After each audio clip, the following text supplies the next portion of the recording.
Alright, so I saw some interest on my last video mentioning structural dissociation, uh, and decided to do a little bit of a deeper dive. I'm still going to try to section it up into a few videos because I got a lot to say about it, of course. Uh, but to start, how I discovered it and why I think it's important. I first learned about it in a partial hospitalization program geared towards clients with complex trauma histories. And I was diagnosed with CPTSD in 2020. Prior to that, I've been in and out of therapy and just various mental health treatment for going on 15 years, about half my life, without seeing much significant progress in just my day-to-day quality of life, I guess, or progressing towards any long-term goals, establishing like a healthy, stable life. And learning about this opened up the door to me getting a more accurate diagnosis and then therapy treatment for it, which is actually helping for the first time. So I feel like I should spread the good word. So the theory of structural dissociation, or the structural dissociation model, was posited by Janina Fisher, who is one of the sort of leading experts on complex trauma disorders and treatment. She studied under Bessel van der Kolk, who wrote The Body Keeps the Score, if you're familiar with that. It's kind of like the trauma Bible. And essentially, it encompasses all sorts of trauma disorders, from just sort of simple one occurrence trauma, PTSD, to complex PTSD, to severe dissociative disorders. And it centers around the idea that because we know that traumatic memories are not stored the same in our brain as normal, just kind of everyday life memories. That's something that's been established for a while. In The Body Keeps the Score, of course, there's a lot of discussion about the differences there, but structural dissociation talks about how, because that's not stored the same in our brain, it is, in a certain sense, sort of dissociated from us. It becomes its own little part of us. In traditional PTSD, that is what would be called primary structural dissociation, and that is when you have what they call an apparently normal self, or going on with everyday life self, your basic stable personality, who you are day to day. And then as trauma creates this sort of dissociated, not really worked in and processed, integrated part of yourself that is referred to as an emotional part. And that's basically behind flashbacks and triggers. Something reminds you of that event.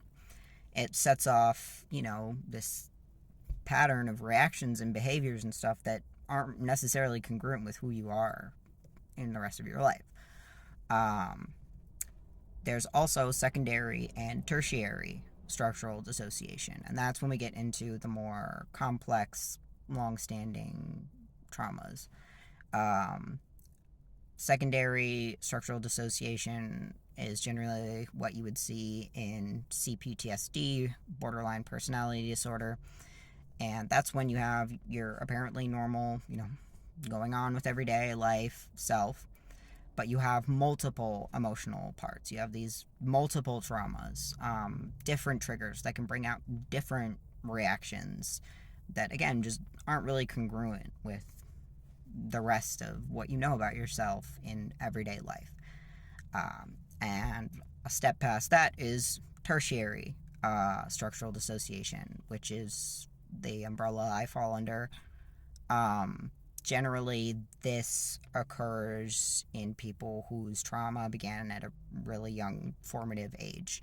And what happens is you still have multiple of these, emotional parts, these trauma reactive parts. They're kind of stuck living in that awful moment, which is why during a flashback it can feel like it's still happening. It's still happening to you right now, um, because that part of you is kind of trapped in that little moment. It hasn't uh, been clued in to the rest of what's going on.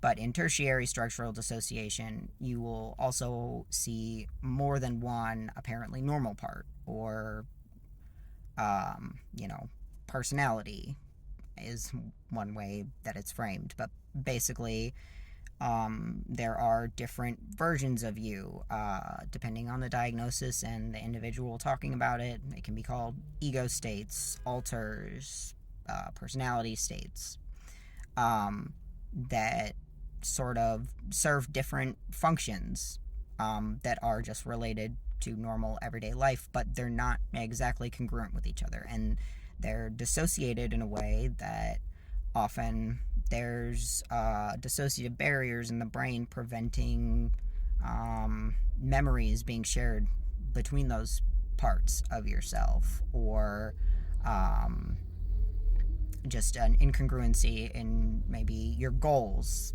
ambitions, what you're working towards, etc. And then, there are also those multiple emotional parts that, are reactive to current or past traumas that, again, are also incongruent with, the rest of what you know of as yourself. And that's where you'll find diagnoses such as, OSDD 1A or 1B, otherwise specified dissociative disorders, and DID, dissociative identity disorder. So that's kind of basically what the model is. I'll talk more, I think, in the next video about just like the key signs to look for to see if maybe this is affecting you.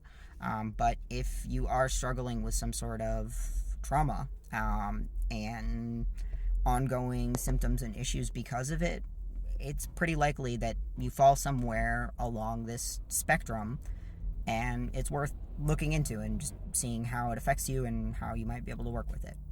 So that's what I've got for now, and talk to you guys soon.